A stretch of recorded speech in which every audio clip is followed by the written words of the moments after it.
Hi, Tom Cole for Buckeye Cable and BCSN, and welcome into another edition of Sports Flash. And really excited about this one today. Mr. Dan Jones, the boss of EAO. And tell the folks what the acronym stands for, Dan. EAO stands for Elite Athletes Only. But that's a misnomer. Yes, because yes, that's a misnomer, because I know what you're getting at. We'll get into you do train elite athletes. You train people that are in the NFL, big time athletes. But that's a misnomer, because I know what you do, and you're there to help any athlete who really wants to get better. Kind of talk about your program. Yeah, absolutely. Actually, years ago, when we started the company and Elite Athletes Only, we were kind of known. I was known at the time to make good athletes great and great athletes pro. Right. Today, EAO Sports, really, we say now that we make average athletes good athletes great, and great athletes pro.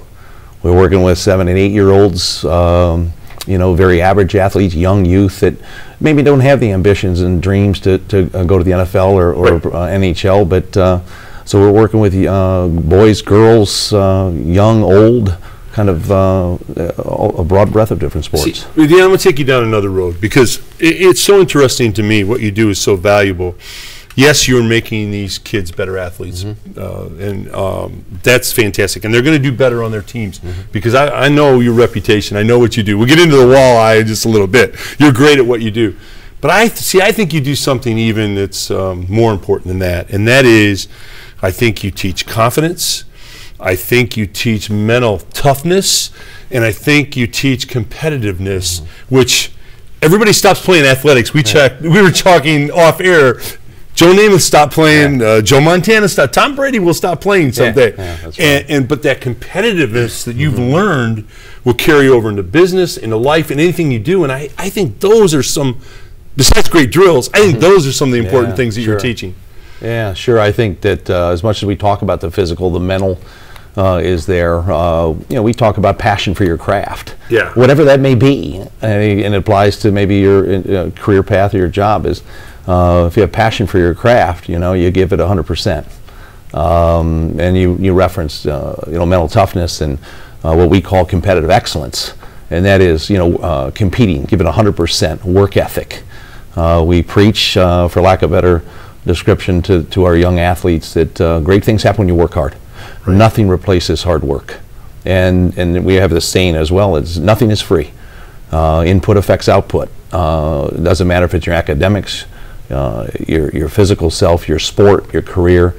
Input affects output. There's usually a direct correlation between your effort and the result. Yeah, I've been privileged, Stan, to interview so many athletes and so many coaches, and then we talk to kids in schools. I've talked to 40,000 grade school kids in the last 7 years, and you talk to them about just what you said, academics and respect your parents and who do you listen to and work hard. And I always come back to work hard, work hard, work hard. A lot of times young people see successful people and they say, whether it's an athlete or whatever, and they say, well, they're naturals. I say, well, no, back up here a second. They don't know that person spent, 15 hours a day working on their craft. I think there's a book by Malcolm Gladwell called Outliers, where his premise was, he took really successful people, and his premise was 10,000 hours. He figured that these successful people, whether it was business, music, sports, the Beatles, for example, they worked 10,000 hours playing little clubs and he said they put in and earned their craft, and I think that's what you teach, isn't it, pretty much? Yeah, no, absolutely. I think that we have a saying in it, about great athletes act differently than average athletes. There's a huge commitment. There's the physical side, yes. There's the academic side. There's the nutrition side, the rest variable. We call them the cogs in the wheel. But you've got to work in all these areas to be successful. And you're only as strong as your weakest link, which you're familiar with. And when you have a weak link, then it can be the difference between success and failure, between first and second place. And is it hard to get kids to commit today? It's a different, when you were a great hockey player at Northview, you were captain of your team, you were an outstanding athlete. Is it harder to get kids to focus and commit today with they have so many things they can be doing, which is a good thing, but is it hard to get them to focus? You know, I think it's interesting. Our biggest challenge is the kids with multiple sports, which is a good thing. Yeah. Even if you go to the next level, coaches want they like athletes. Multiple sport they athletes. Like athletes. They do. You know, they do. like athletes in these different sports and what have you. But yeah, I think our biggest challenge is with these schedules. Kids playing 2 and 3 different sports. Physically actually getting them in to see. Yeah, I think once they get in, we have a unique model in EAO Sports because we just train athletes.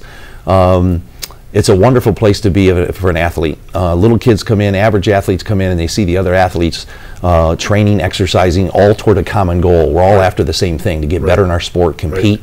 And most of the athletes start to buy in and really commit to it from that standpoint. You know, you've trained some really well-known athletes. Don Muhort from St. John's Jesuit, of course, now a prominent member of the NFL. Yeah, Jack. I know Jack very well. I coached his dad, Jack Miller at Michigan. Miller family's incredible. You've coached high-profile athletes, but I want to get to what you've done with the Walleye. I think it's no coincidence that they had the best year in the history of the franchise, and you were doing strength and training, conditioning with them, because I think it gives you an edge. I think mentally it just makes you tougher. You know, when the game gets tough, you know, what's the Lombardi thing? Fatigue makes cowards of us all. Yeah. And if you're the first to fatigue, you're going to go down. You know, and I think you gave them an edge. Talk about the Walleye a little bit. That was a great experience, and still working with the Walleye this year. But what I try to teach all of our athletes, including the Walleye last year, was work ethic and never to let anybody outwork you. And really taught them to start to be comfortable with uncomfortable. And that is, when working hard in the gym and doing the things we're doing, it's not only for the mental side, or the physical side, excuse me, but mental toughness and work until the bell rings. Never stop working until they open the Zamboni doors, if you will, to the end. And they really bought into that. And the mental side, doing their pregame dynamic warm-ups and working together as a team, which is somewhat unique in the ACHL. But during the week, together, the team's always together, working with me, working with my staff, whether it be yoga, whether it be spinning, whether it be weight training. The team learn to be tough and become comfortable with that uncomfortable, which plays out when you're tired.